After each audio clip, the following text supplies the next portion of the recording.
Thank you very much. Well, thanks a lot for sticking with us and coming to the session this afternoon. We're going to talk a little bit about system performance, measurements, reports, et cetera, both at the national level, but then also, at the local level in Alaska, what folks in the balance of state as well as Anchorage, are starting to define as your system performance measures and how you're thinking about reporting those out. My name is Mike Lindsay. I'm one of HUD's national TA providers. I'm with ICF. I see a couple familiar faces in the room today, so glad that you're sticking with this concept of starting to think about your community and your homeless response system more at the system level than at the program level. So a lot of our concepts today are going to build on some of the coordinated entry concepts that we hit on earlier today. So thanks a lot for everybody for joining. Again, my name is Mike Lindsay. I'm joined by a couple folks from ICA and one other TA provider from ICF. You guys want to introduce yourselves?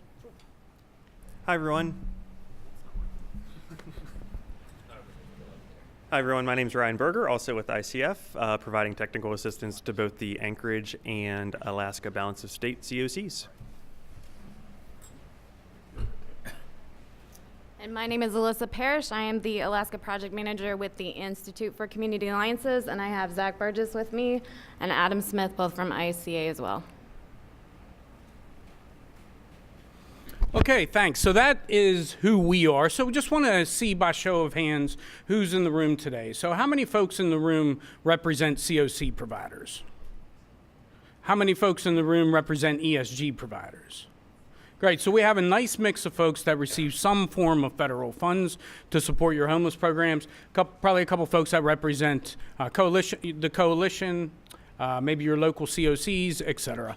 But we're going to spend a little bit of time today talking about HUD system performance measures. And Ryan and I are going to talk about the national perspective on these system performance measures, what folks should be thinking about at a local level, what these system performance measures not only mean for you as a larger COC in the competitiveness of your application, et cetera, but also what do they mean for you as local providers, and how does your specific program and how your program operates, how do they impact those system performance measures, and how those system performance measures, really interact with each other and within your community and your programs as well.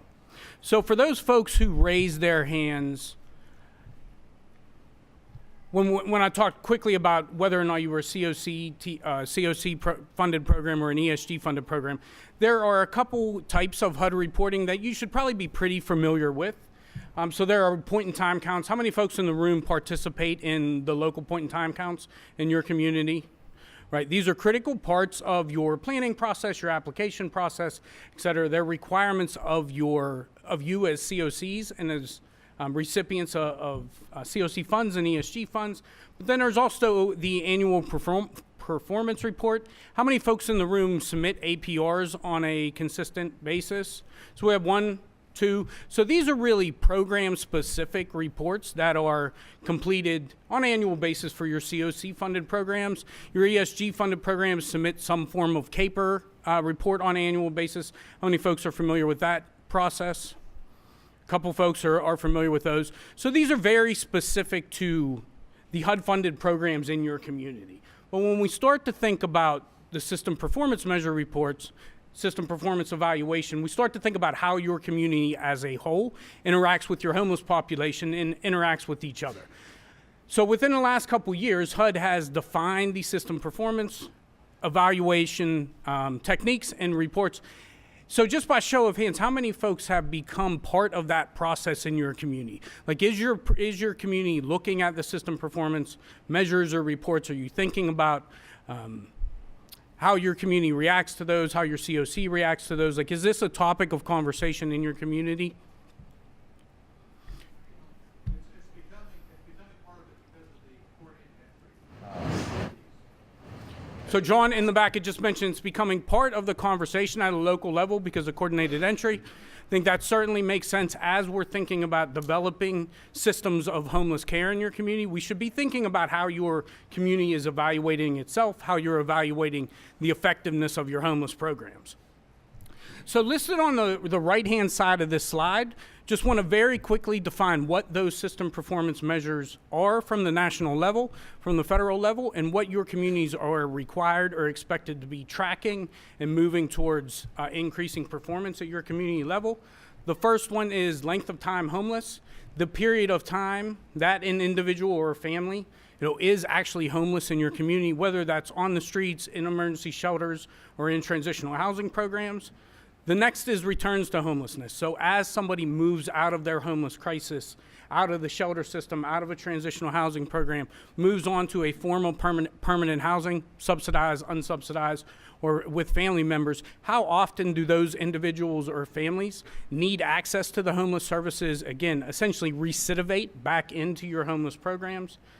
The third is the total number of homeless individuals and families in your community on an annual basis. Are we seeing the strategies that you put in place through coordinated entry, rapid rehousing, et cetera? Are we seeing your total number of homeless go down? The fourth one is employment and income growth. We know, folks in the room know, that strategies like coordinated entry are not going to end or solve homelessness in your community.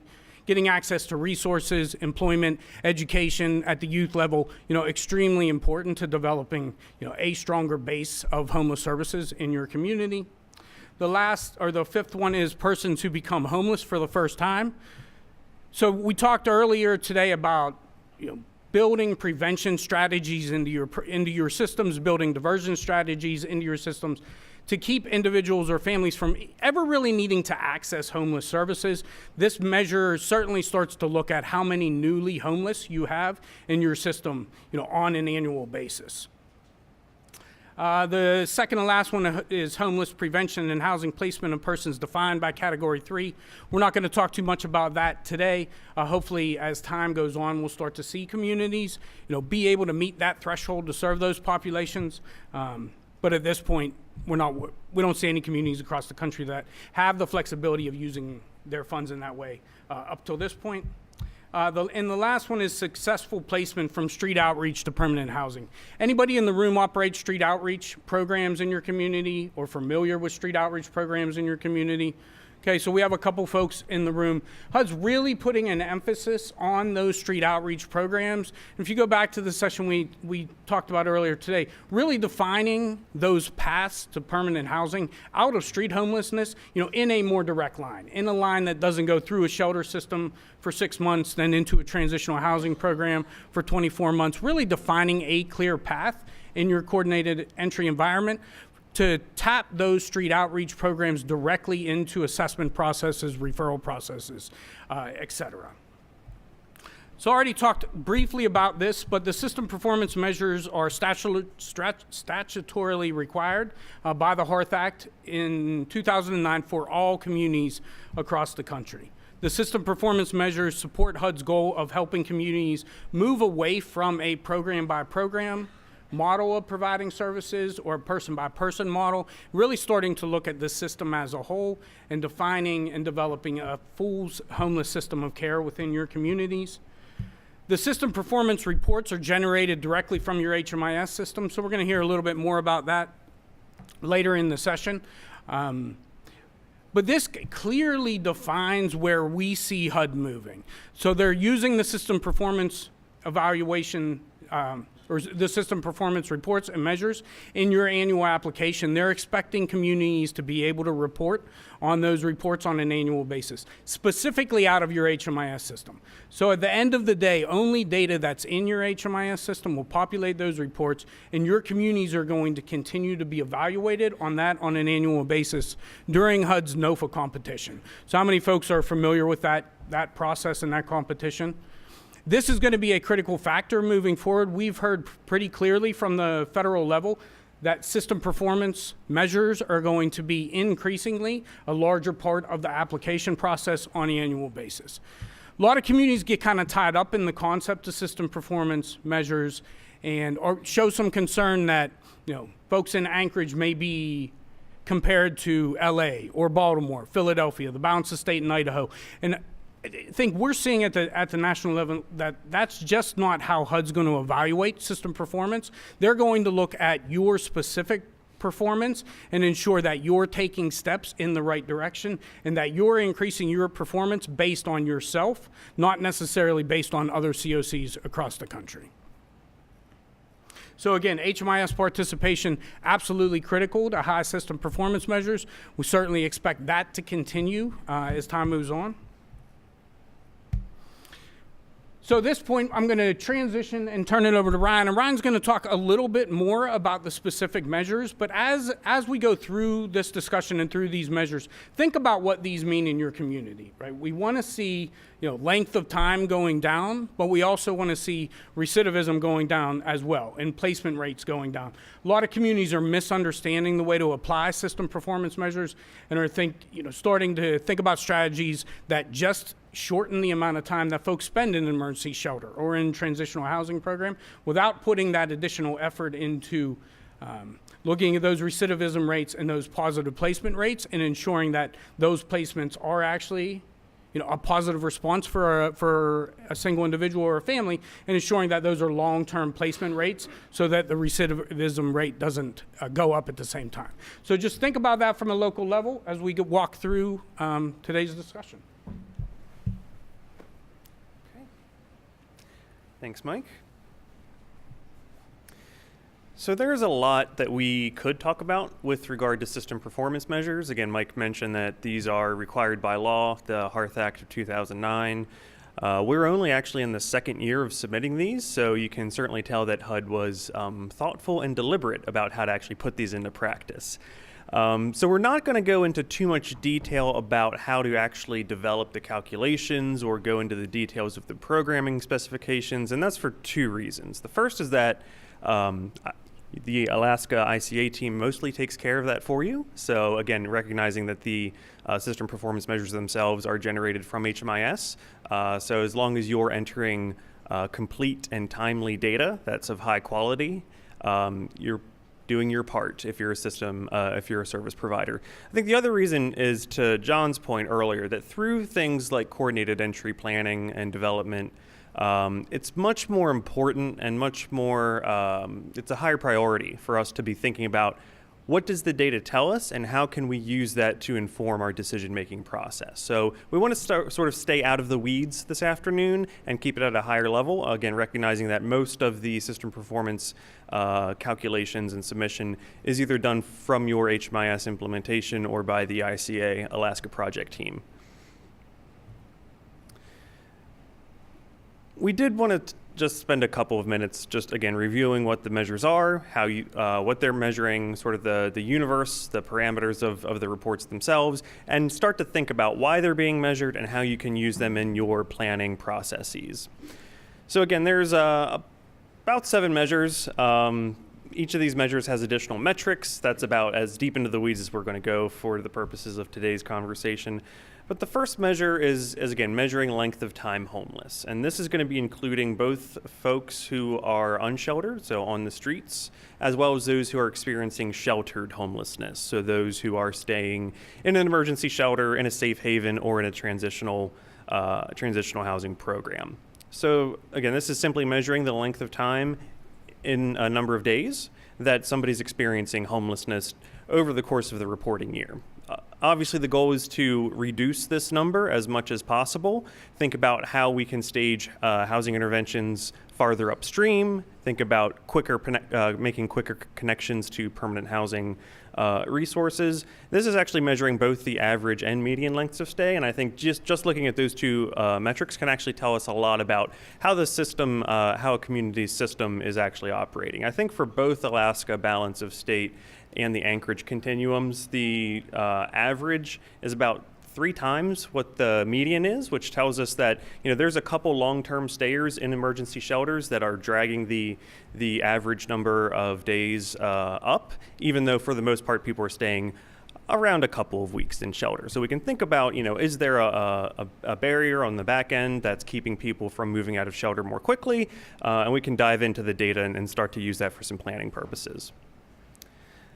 Measure number 2 is, again, measuring returns to homelessness. So of the folks who experience homelessness and are participating in a project, of those who enter or who exit rather to a permanent housing destination, how many of those would end up experiencing homelessness at some time in the future? And this is where things like a look-back period become really important. So we can't measure all the way back. We're usually looking at about a 2-year period. So of those individuals and families who exit from homelessness to a permanent housing destination, how many of those within this time frame would then show up in our system again? So they may have exited to a permanent housing destination with friends and family for whatever reason that wasn't sustainable. Within 6 months, within 14 months, within 20 months, they've ended up experiencing homelessness again. So we can think about what that data is telling us and help to plan accordingly. Measures 3 and 4. So measure number 3 is the number of homeless persons. This is actually something that uses the point in time count data as well. So we're looking at the total number of homeless persons, both, again, those who are sheltered and unsheltered. Obviously, if they're unsheltered and not engaged in a street outreach HMIS participating project, we'll have to rely on our point in time counts to help verify that number. Obviously, the goal is to see a reduction in the total number of people who are homeless from 1 year to the next. And this is really something that's helpful to really just measure our progress that we as a community are making towards preventing and ending homelessness. Measure number 4 is employment and income growth. Obviously, the goal here is to see these numbers go up. This actually doesn't measure those clients who might just simply be maintaining their income or their benefits. We actually want to see some number of increase with regard to the employment and income figures. Obviously, the purpose for collecting this information for both cash income as well as other income benefits is to make sure that they're on a road to being able to sustain housing once they exit from the system. If they don't have, they get a voucher while they're being helped by us, and then they get a voucher to get off of assistance. Is that considered bettering themselves and getting better as far as their growth and sustainability is concerned, even though they're getting other types of financial assistance? So John's question was asking about if receiving a voucher is something that would be measured by employment and income growth. Is that the question, John? Yeah, because if this is cash income, that would be a non-cash, I believe. It would be. So something like a housing voucher would actually be excluded from this measure. So it's specifically looking at employment and income growth with regard to this measure. So something like subsidized housing doesn't fit within this somewhat narrow definition of employment and income.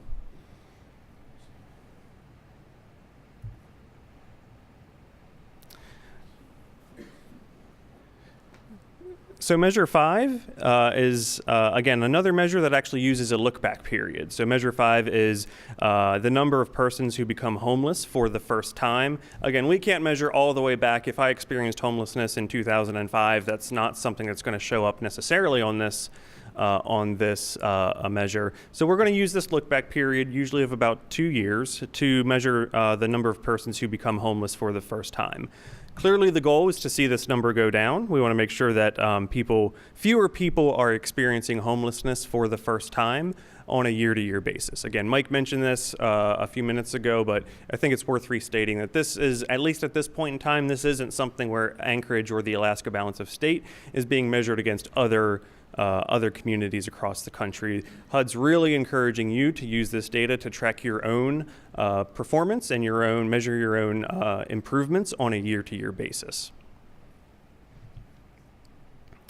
Measure 6, so this is something that's not actually being used right now. This is homeless prevention and housing placement for a subset of families with children as well as youth who might be determined as homeless under other federal statutes. So recognizing that the Department of Education, for instance, has other types of other definitions of homelessness.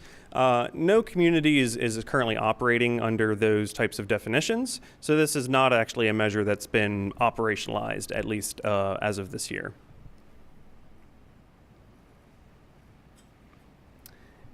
And the last measure is 7. This is actually broken down into 2 different ways, measures 7A and 7B. This is a really, really important one. This is actually tracking, these two together are tracking effective targeting of street outreach programs and making sure that people who are experiencing unsheltered homelessness are moving into some form of housing. So this actually, Measure 7A, isn't specific to looking at placements in permanent housing from street outreach. It's actually looking at if there was actually some sort of housing that was offered. So if I'm experiencing unsheltered street homelessness and I'm engaged by a street outreach program and then placed in an emergency shelter, that's actually a positive outcome. Even though I've not yet attained permanent housing, it's still something that's going to be reflected as a positive with regard to Measure 7A.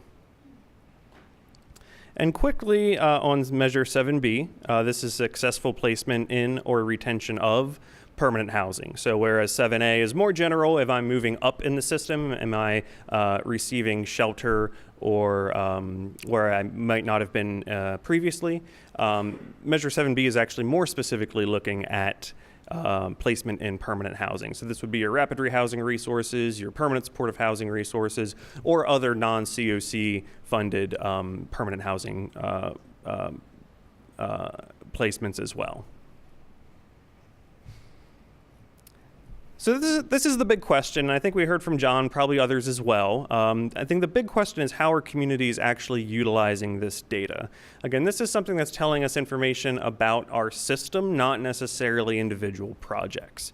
So really an important point on this slide is that this actually provides communities with a lot of objective criteria to figure out what progress you're actually making. We think we may have been successful in reducing homelessness in the past, but maybe the only real metric we had to gauge our success was the point in time count. Well, we know that there's issues with coverage. We know that there's issues with the methodology.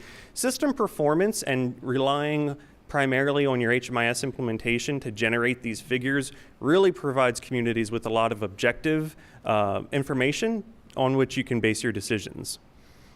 It's intended to cover all projects regardless of funding sources. So again, if you're an SSVF grantee, for instance, and you're participating in your HMIS, or if you're another project with some other source of funding, your performance, your project level performance, will actually be rolled up and reflected in the system performance measures. Another way that we see communities across the country use this data is to help identify gaps in the system. So, it's oftentimes difficult to see what's not there, for instance. So for things like gaps analysis and identifying unmet needs in your systems, system performance measures really provide a lot of valuable information that you might not have had access to previously. Obviously, with the reports being generated from HMIS, it's really crucial that your HMIS bed coverage and participation rates are as high as possible.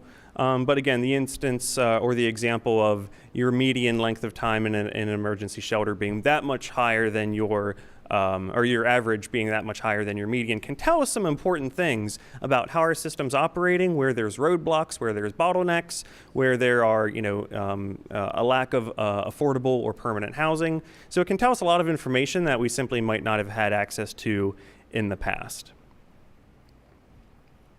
And lastly, we see a lot of communities starting to use this data to inform planning decisions and make resource allocation decisions rather, based on this information. We know that that's something that HUD is already looking to start using through their annual COC Program Competition. This is something that we would encourage you as community planners as well to be looking at with regard to your reallocation strategies. What types of projects can we fund within the COC program to better meet the needs that we have in our community? So to build off of that point, again, the COC Program Competition is the annual competition through which HUD allocates about $2 billion worth of COC program funding for homeless projects. This past year's competition was just ended just under a month ago. During this last year's competition, system performance actually accounted for 25% of the total award. So there was a 200-point scale. System performance accounted for 49 of those points. So this is a big deal. We expect it to become a bigger deal moving forward with how HUD measures communities' success in preventing and ending homelessness. To break this down in a bit more detail, we see that the system performance and COC competitiveness, so the metric of reducing overall homelessness by at least 5% accounted for 10 points on this year's competition. Reducing lengths of time that households experience homelessness accounted for another 11 points, and successful placement in and retention of permanent housing accounted for 9 points. So these are big pieces of the competition that HUD is specifically looking at communities to be improving on their system performance.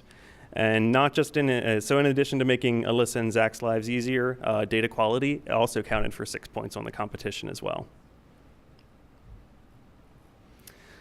So there's a lot of really helpful resources that HUD has developed. They've actually developed a number of guides that help you check to make sure that your programming specifications for system performance are set up correctly in your HMIS. There's a series of videos through which some of the staff at HUD headquarters explains how to measure the metrics, how to actually use them in your local planning decisions, and really get into the weeds that we didn't necessarily get into today. But two really helpful things that you can look on the HUD Exchange for are the System Performance Measures Introductory Guide, pretty high-level overview of what system performance measures are, how they can be used, sort of what types of projects are included, the types of client universes that are included in the reports as well. And more recently, there was a series of system performance improvement briefs. And just to go back to John's point one more time, this is really important for you to be accessing, not just accessing the data, system performance, but other types of data as well to inform your planning decisions. This is something that HUD has actually developed a series of briefs on as well. So here are some examples around how you as community leaders and planners can actually implement these system performance and other types of data into your planning decisions. So we're happy to take some questions, but we can also save them towards the end. So that's what we have, sort of from the national perspective, a bit of a high-level overview on what system performance measures are, how you can use them as a really helpful planning tool. So if there aren't any questions, I'll go ahead and turn it over to the ICA project team. Use the mic, please.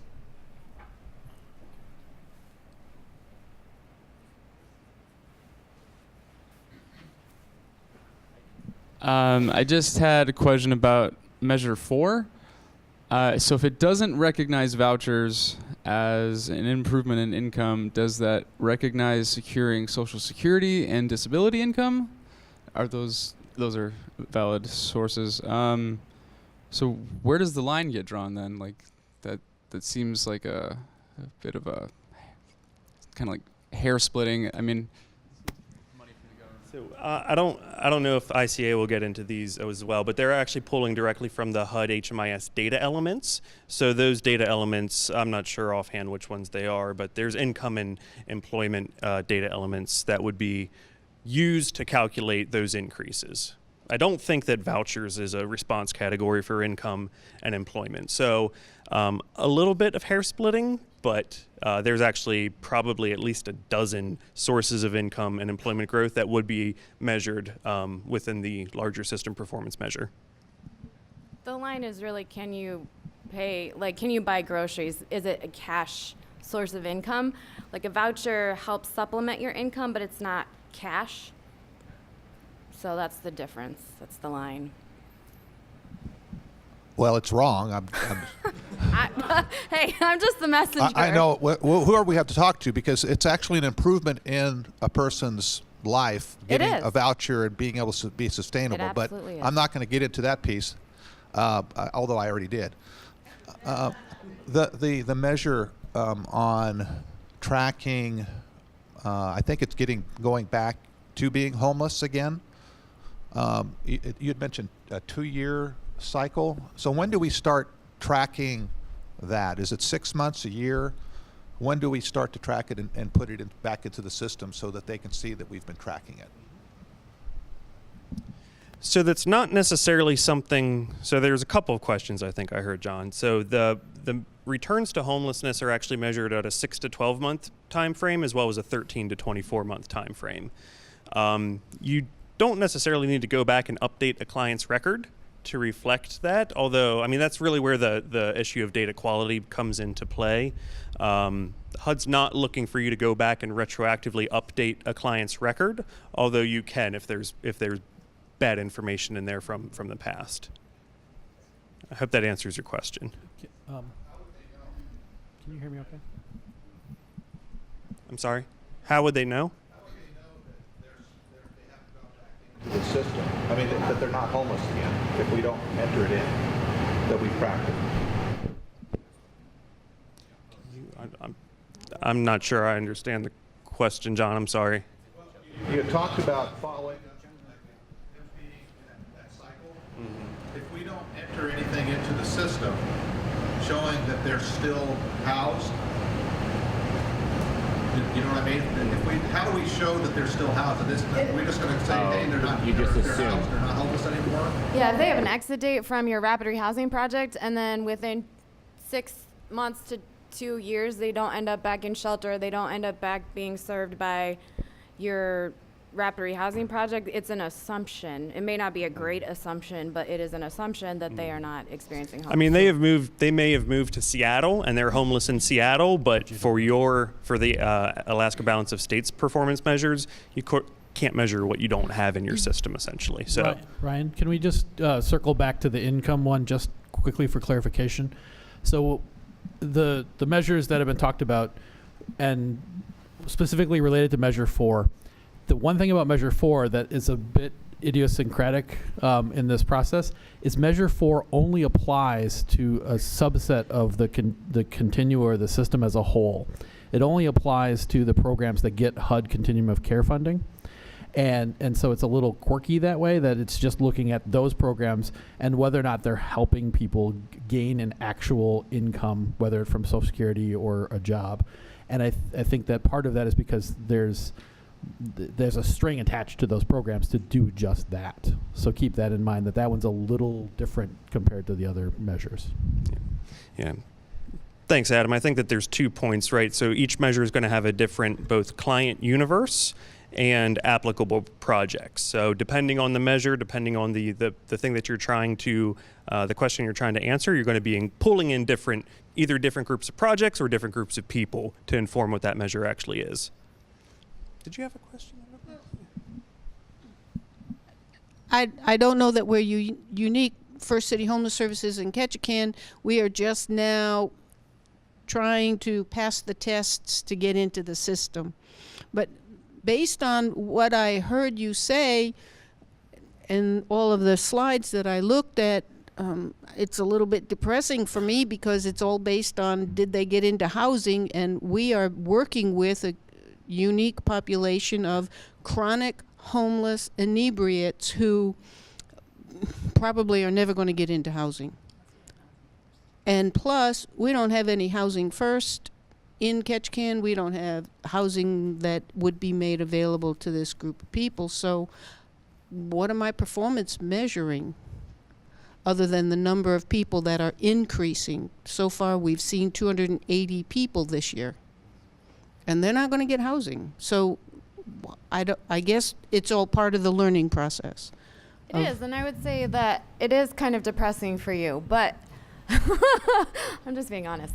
But I think that for the balance of state, like we don't have a complete picture yet because we don't have your data, and we don't have Bethel's data, and we don't have, so there's pockets of missing data that have been missing for all of this time, and it shouldn't be a deterrent for us knowing that that's going to increase the number of clients experiencing homelessness. It shouldn't be a deterrent to get you on the system, because that will show a more complete picture of homelessness in Alaska that's never been shown before. And I think, too, there's certain measures. So I think in your example, something like Measure 7A, so if you have long-term street homeless population, even getting them into a shelter, a wet shelter, a dry shelter, some sort of program is going to be reflected as a positive outcome. But I think the important piece here to keep in mind is that this is a system conversation. Obviously, projects are making up the system, but it can tell you, maybe there is a need to reduce barriers. Maybe there is a need to deploy some additional resources in Ketchikan if there aren't things. Again, this is a continuum-wide conversation that you should be having. Lots of questions. Do you want me to? Doing them? Yeah, sure.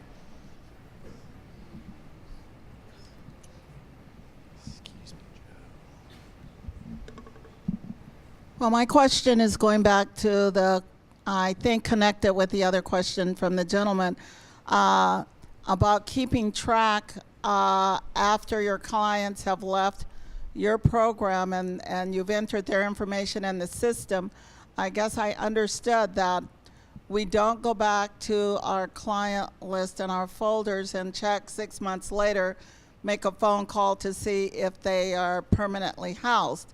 So when that question comes up, we are to assume that the system has tracked that if they never show up. So we don't really enter anything into that box with an assumption that they are, if they left for permanent housing, we should assume that they're still in it and the system will track the rest of it.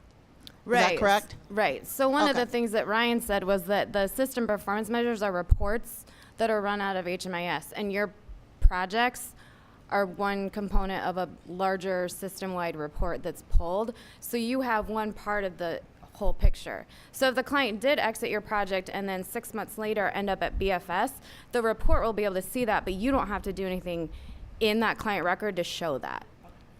That's a good, another component to that is factored in.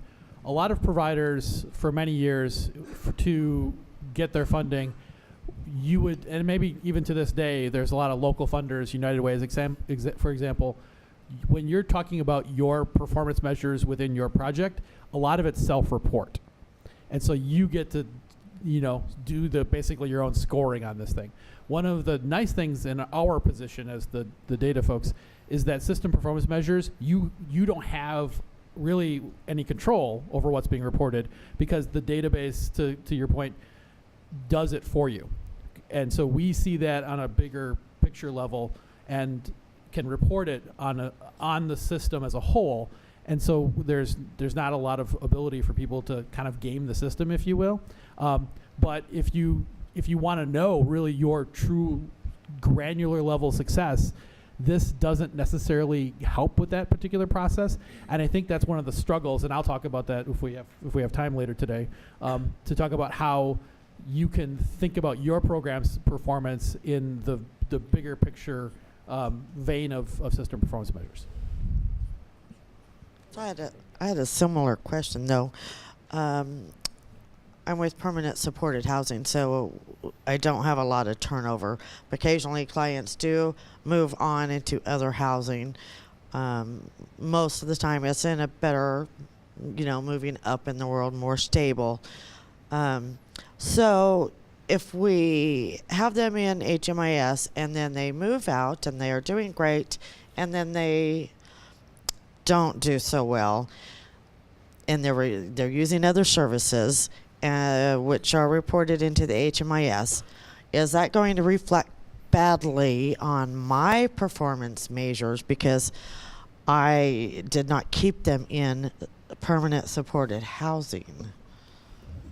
It would depend on their destination exit. If they exited to something better than permanent supportive housing, so like a rental without an ongoing housing subsidy or their own unit, something else beyond that, I don't know. Right, even if they left my program to go into their own rental. Right. But a then positive later, they weren't able to maintain that, which is common with my population. And so later are back into the system with somebody else, some other, emergency shelters. So I think you have to look at the system performance measures not as like your system performance measures, but the system's performance measures, and you're playing one part of that. Okay. So your PSH and your part to play was that PSH part. And then the client ends up back in shelter. It's not speaking to you necessarily, it's speaking to the client's situation at that point in time. Okay, thanks. So just a quick, we'll do one more question and then turn it over to Alyssa. The question was, just to clarify, the 25%, piece that system performance plays in at least this year's COC program competition. So yeah, it's not necessarily, that's something that would affect the COC's total score. It's not something where we would expect projects to, it's a continuum-wide issue, not necessarily project by project, because it's looking at the entire system. Would that be more community by community or state by state? It's about 3 slides back. It's like COC by COC. So for the balance of state, it's including Fairbanks Rescue Mission with the glory hole data, and all being reported as one. So the APRs is something where the project level information is much more relevant, but at a macro level, at the continuum level, is where system performance comes into play. Good. All right. So Brian asked us to talk more about the local system performance measures, how we help support the COCs in submitting their system performance measures, and kind of how the two COCs are doing in this. So the topics are how often are SPMs submitted, how can we help agencies report those. We will go over a data dashboard that we have on our website that's available, and where are we performing well, both in Anchorage and then the balance of state, and then where can we improve.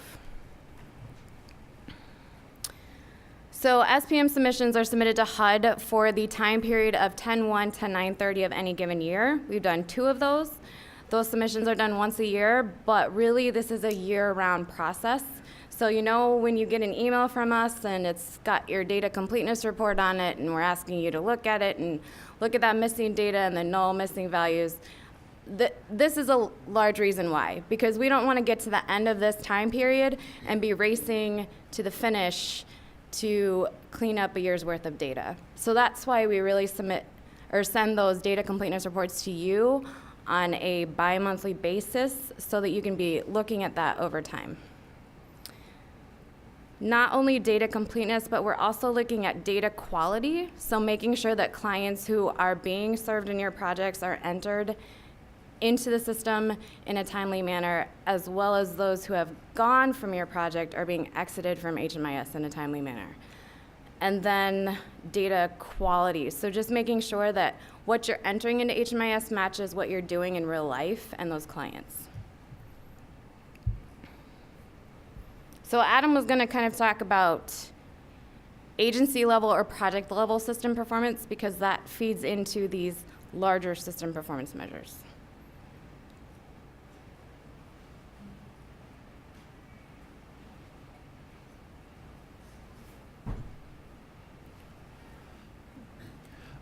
So we've already heard a lot of questions about this particular concept and how does it apply to you as an organization or your project level work that you're doing, and the ramifications or impact on you, or how your programs or your level of need in your local community could be impacting the system as a whole.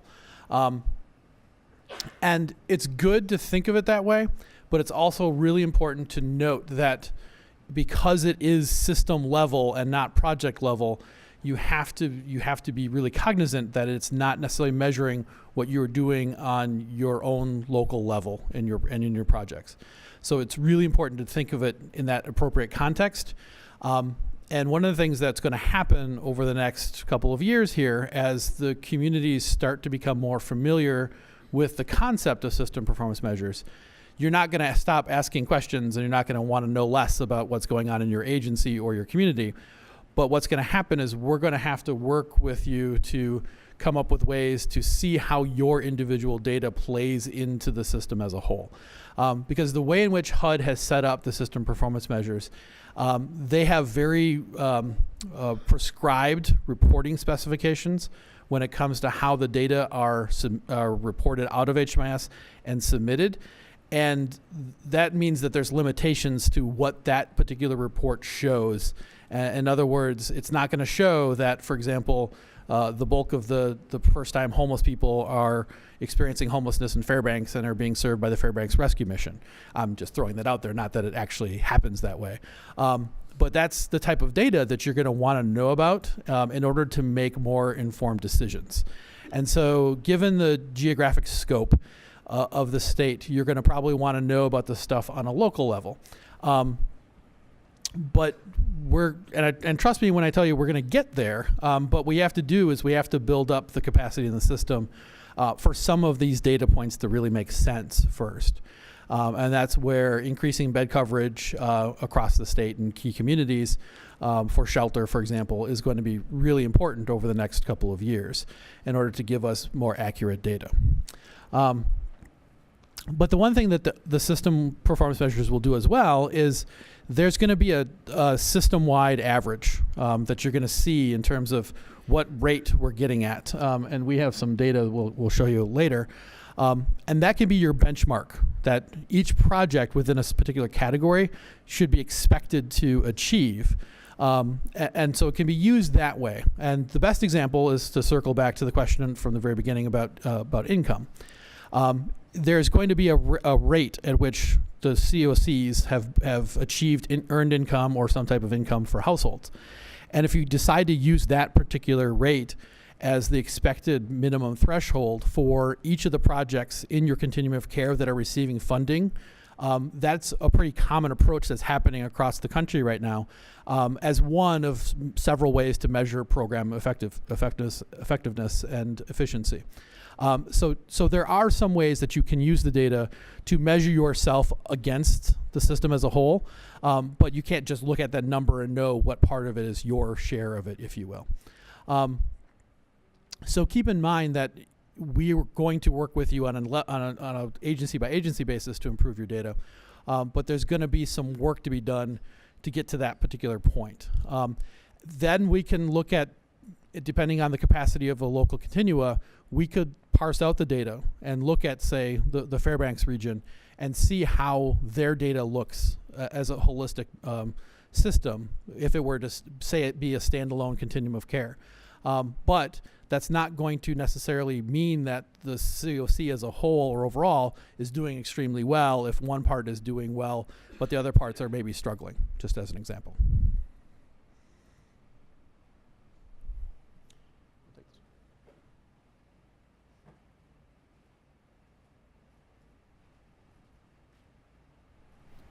So I kind of touched on data completeness, accuracy, and quality earlier, but some of the things that are really important that we wanted to point out when it comes to system performance measures data completeness does specifically do with date of birth and head of household designations. And I'm pointing these out because they continue to elude people in Alaska when entering data into HMIS. I was trying to say that as nice as possible. So these things are things to focus on when you're working on data completeness and accuracy. Entering and exiting clients in a timely manner, I mentioned that earlier. I think most of that has been cleared up. The first year was really difficult where we had clients that were still entered in to, say, like emergency shelter projects a year later, and they weren't still being served a year later. And so we still we monitor that, but not as much because it got cleaned up pretty well in the first year.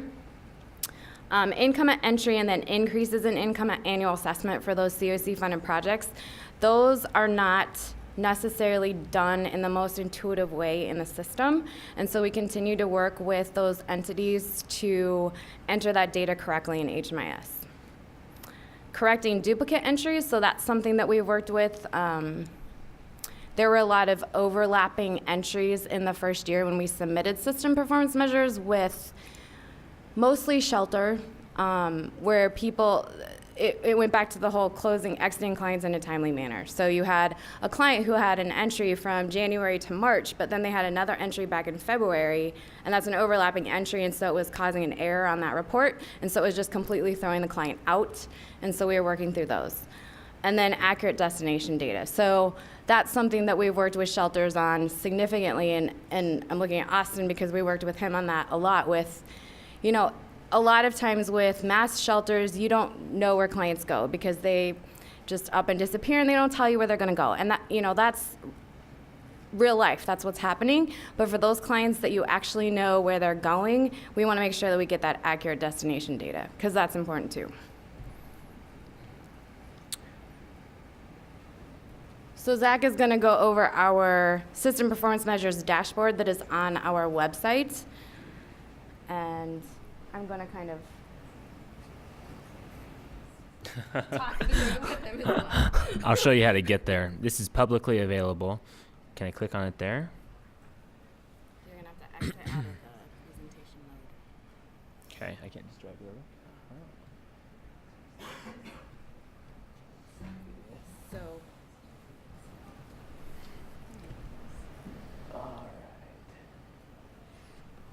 So So this is publicly available on our website, icalliances.org, and then you can go to services, and under the data portal, this is one of the first options that pops up.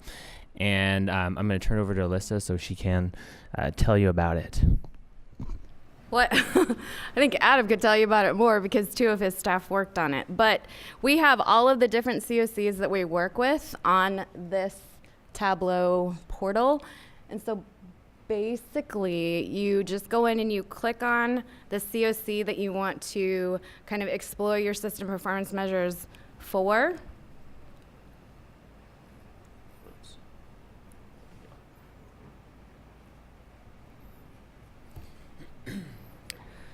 So yeah.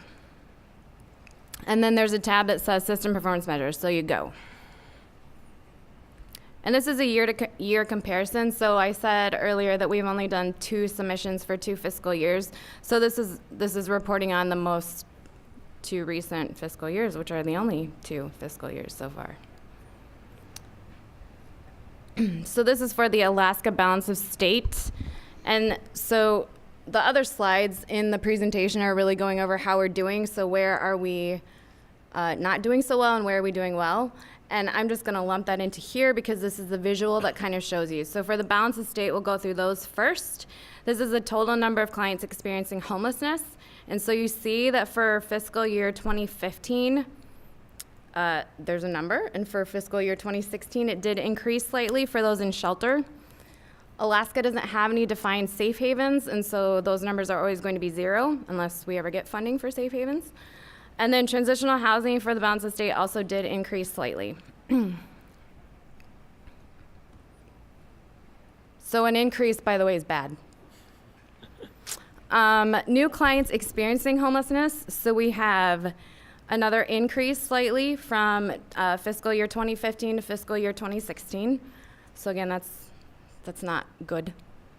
Even bigger for metric 5B. And yes, so some of the measures are broken out into A and B. And so metric 5A is new clients entering shelter, safe haven, and transitional housing projects. And 5B includes all of that and permanent housing projects. So exits to permanent housing is also broken out into 7A, 7B1, and 7B2. 7A is exits from street outreach. So the balance of state does have street outreach projects, but we don't have very good HMIS coverage on those street outreach projects. So that's something that we're still working on in the balance of state specifically. So there's not a lot of data here. Just to point out, if you want to go back to the one prior. New clients experiencing homelessness? Just so the one slide back. There you go. That one right there. So you can see where those bars are, where it shows the goals. So when we talked before about like where your COC is measuring up against this is the national goal, you're going to invariably ask, well, how does my individual project compare to that goal? And in order to do that, we have to do some advanced analysis to do that. It can be done and will be done, but just keep in mind that individual projects make up that whole.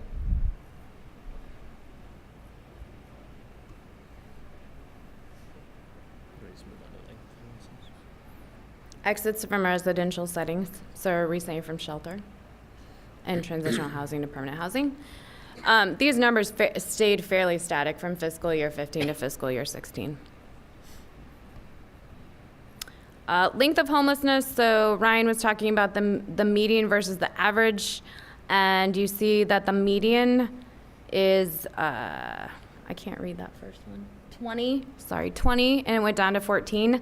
The average went down by 1 day, but that's higher than the median. And so in fiscal year 2016 submission, they added a metric 1B, which includes, so any of you that enter data into HMIS, there's that approximate date homelessness started data element. That's included in that last graph of bars, whereas the previous ones, that specific data element is not included when calculating median and average length of time. And last year was the first year that that happened, where they included the approximate date homelessness started in this last metric. And another component of this that's important to note is that you see that bar, that's the threshold. Depending on the measure, you want to be above that bar, and in some of them, you want to be below that bar. So in this particular case, we want to be below that bar. We want to be under it. And so there's a slide, I believe you kept it in, Alyssa, that shows you want to go up for some and then down for others. And that's one of the other things that if you look at an individual measure, it makes total sense. But then if you look at all of them, and then you see that some are up and down, it can get a little overwhelming. So it's important to keep the context for each individual one in mind when you're looking at it. Mm-hmm. Returns to homelessness have to do with this this thing that we've been talking about, where it's looking at a point in time, and then does a client return into the homelessness system in less than 6 months, from 6 to 12 months, from 13 to 24 months, and then within 2 years. And so you want to see that go down over time. Increase in income, remember this is only looking at, the universe of clients is only those that are in COC funded projects in your COC. And that is the only system performance measure where that is the case. And you want to see this increase over time, and there is a fairly significant increase for the balance of state from fiscal year 15 to fiscal year 16, so that's great.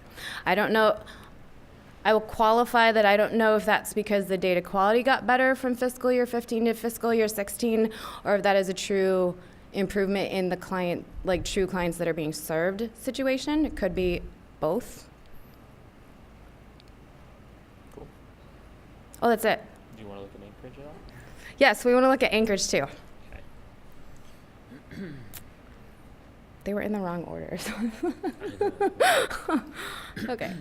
So Anchorage, we're going to look at the same things. Total clients experiencing homelessness went down from fiscal year 15 to fiscal year 16. Just a point that this is looking at the AHAR and the point in time. So the point in time.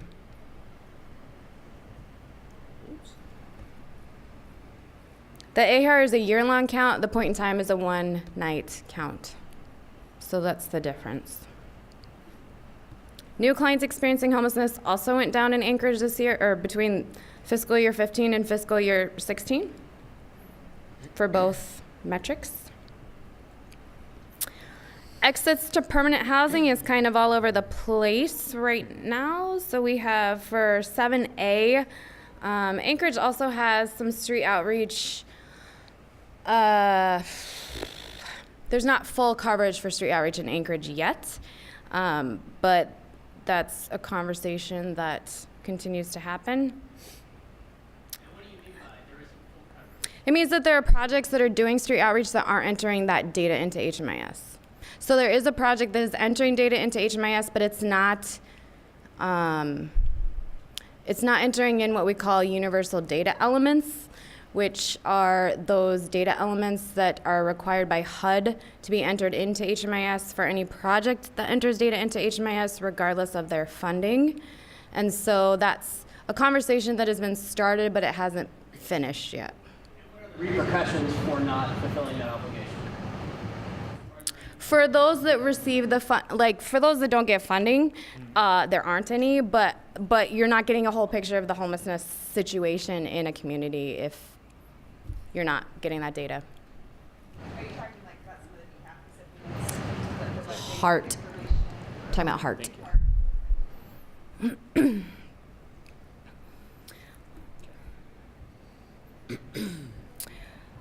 Length of homelessness, you have the median and the average, and you see that those are really, really static from fiscal year 15 to fiscal year 16, so that's, not good or bad.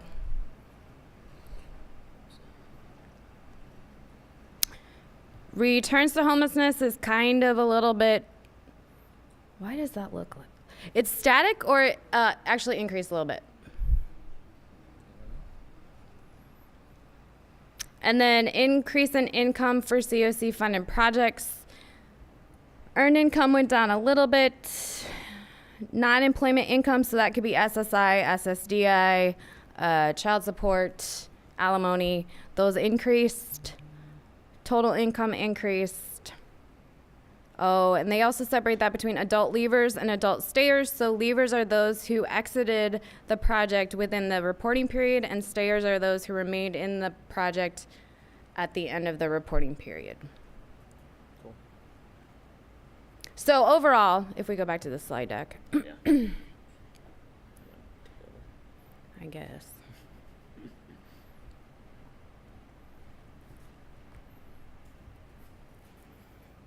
So this is the slide that Adam was talking about earlier that just talks about what you want to see in the system performance measures by metric. So reducing the total number of people experiencing homelessness, decreasing the total number of new clients entering homelessness, increasing the total percentage of clients exiting to permanent destinations, reducing the length of time clients experience homelessness, reducing the percentage of clients returning to homelessness, and increasing earned income and other income for all clients.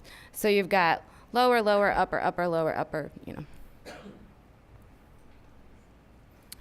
And this was just in words how we're doing it, but we went through those in that tableau. Overall, both COCs are doing great. And we just keep on moving forward. Yes.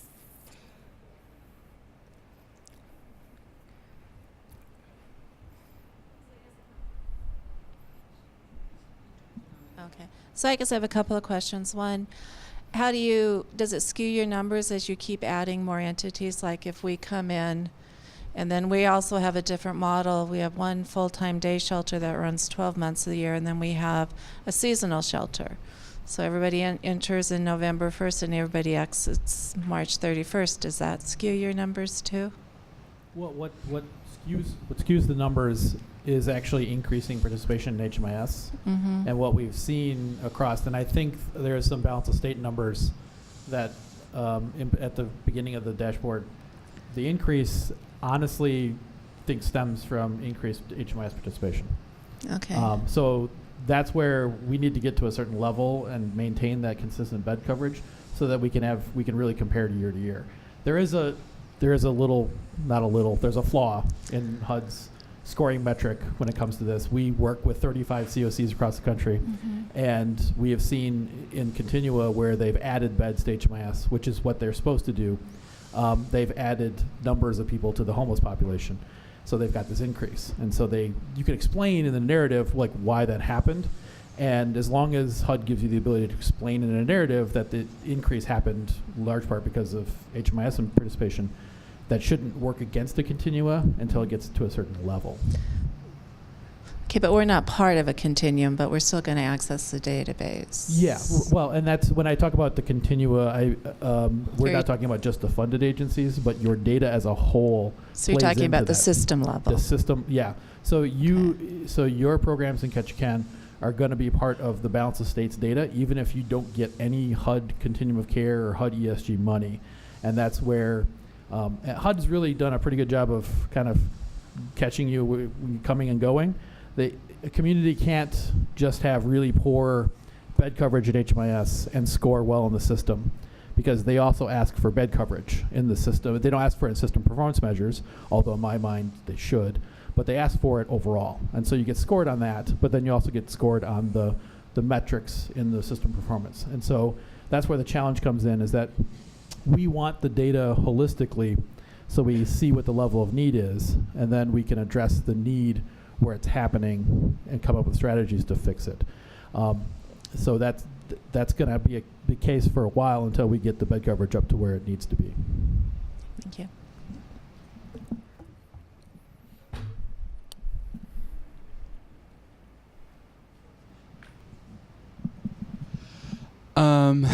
I wanted to ask if the regions, like where I work in Juneau, if we're going to see maybe some more trainings for employees who take data for HMIS and who put it in, because it seems like that's a huge disparity between what needs to be done and what is being done. I know that in my own shelter we have a huge issue with this. Like, our data quality sucks. And I think it's because there's not a, in the year that I've been there wasn't a training. What And, shelter like, are you from? I'm from the Glory Hole. Oh. So ICA started in Alaska in June of 2015, and we started by providing mass training. So we scheduled new user trainings, specific times of the month. People could sign up and they could do them. I work from Des Moines, Iowa, and so it was all done via webinar. And I realized very, very quickly that having 5 to 10 people on a webinar for a new user training for HMIS was not successful. People would put me on mute, they would go about their business, they would do whatever they needed to do. I mean, it's realistic. I used to be a provider. I know what webinars are like. And so it wasn't feasible to do a new user training on a database in a mass training kind of session. And so I went from doing that to doing one-on-one sessions. So, and that is still how we do it today. What we do is people contact us and they say that they need new user training, they need refresher training, they need report training, whatever kind of training they need, they schedule it with us in 2 sessions via webinar that is one-on-one and extremely interactive. So if you haven't been trained on the database, and I was actually going to try and catch you after this because I didn't recognize who you were, it's because and I've talked to Maria, actually just emailed me today. And so she knows who we are. She knows how to get a hold of us. She knows how to connect her staff with us. We have started offering more monthly training opportunities. They're not new user trainings, but like this month it was how to manage a household. And so please sign up for our AKHMIS newsletter. That's my shameless plug. It comes out every other week or every other Friday. And it has that kind of information in there. So updates from HUD and its federal partners, but also updates to training opportunities, and those are also posted on our website. So I'm sorry if you felt neglected. That was not our purpose. But we want to get people involved and trained on the system. The Glory Hole's data has gotten a lot better over the last year, shockingly. I mean, I know that's a surprise because it's still not great. But it's an ongoing conversation because for mass shelter is a term that I wouldn't necessarily use for the Glory Hole because you have a 40 beds, 45 beds. But it's the clientele that you serve because they are very transient. So they may come in for 2 nights and then they leave for 5 and then they come back for 3. You know, it's the population that you're serving. And so the data quality isn't going to be 100%. But we can train you on how to get that data quality improved. So please reach out to us. Okay.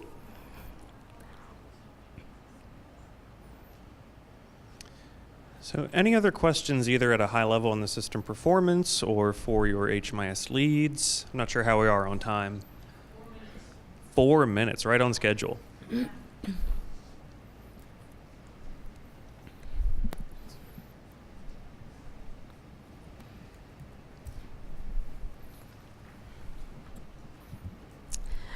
Not so much a question, but just a response to your comment. I'm at the door just down the street, and our data quality has been iffy as well. What we found is the people that are entering the HMIS data are not the people that are taking the data from the clients. And typically there is no interface, no interaction there at all. And so what we've been working on with Alyssa over the past year is really defining what does it mean to complete a program in our shelter when we don't have a program per se. What does that mean? We have to come up with our own definitions. And sometimes we have to make sure that we're not coming up with our own definitions. The other day we had a conversation about what is safe haven. If a kid is couch surfing, is that safe haven? I said, no, I think that's a specific program, and I don't think we have one here. And so it's really, Alyssa is really accessible, and so a lot of times it's just calling up, what does this mean? Or this doesn't make sense for us. We had questions, we serve youth. We had a lot of questions about subsidies and things that our kids would not even qualify for. And she said, just take them off your paperwork. It doesn't matter. So get the permission from her first, though. But but there's just a lot of interface that you can have with her to answer those questions and just really bring them down to that client staff level when you're doing the intake. That'll make things go so much smoother. And I think that's something that I have noticed with the Glory Hole is there is, the person who you have that's entering that data into HMIS for you is not the person doing the intakes with the clients. And so that can be the disconnect right there. But we have resources available on our website to be able to capture the data that is required to be entered into HMIS. So they're there. And we would love to have conversations about how to make it better. Hi, my name is Anders, and I actually went through the new user training a couple weeks ago, and they are very accessible. But one has to then complete the training, which I haven't had time to do in the last week or so. But one question I'm, as a new user and new to a lot of this data entry, is that I'm finding that a lot of this data entry, this program included, that we do this for our program, but it doesn't really help us at all internally. And so when I've talked internally about, well, what else do we do with this? It's purely for the reporting. And so we report into this system purely for the reporting. We report into this other system purely for the reporting. There's a lot of data entry and shuffling of papers that goes nothing into the actual program that we do, and some of that seems to be repeated. Once we've done a service, we're entering that multiple times in different databases and different things. Sometimes it takes us longer to do the data entry than the actual service that we're providing. Is there anything that's being done to look at how to reduce that amount, or how to combine, pull data from other sources, that not having to ask questions, and that's not just with this system, but in general. So I'm just wondering what part this system is playing in that role. I mean, yeah, you rolled in a lot of questions there. I think it's really unfortunate when agencies have to do like dual and triple data entry into different systems based on their funding sources. Right. I don't know that there's like a catch-all solution on that, but HMIS can be really useful for you outside of just federal reporting to HUD. We have the ability to customize the system more than I think people realize, and so we want to make it useful for you. We don't want to make it something that is a burden. We don't want to make it something that takes up half of your day, because we know that providing the services to the clients is more important. Right. But that's another conversation with you to kind of learn about your process, how many different databases you are entering into, if there's a way to either, well, we don't like to talk about like importing data from one database into HMIS, but you can definitely talk about the other way. So exporting data from HMIS into another database. It's not free. And that's not like us saying that. I'm just saying it's not free. But I think there are ways to do that. It's just learning your specifics and having those conversations at your, yeah. Okay, thank you. Mm-hmm. And nice to put a face to a name. So we're at time. It's just now 3 o'clock. We'll go ahead and wrap up. Thanks everybody for attending the session. Thanks for your very thoughtful questions and participation today. And I think we'll stick around for maybe 5 minutes if you have any additional follow-up. So thanks everyone.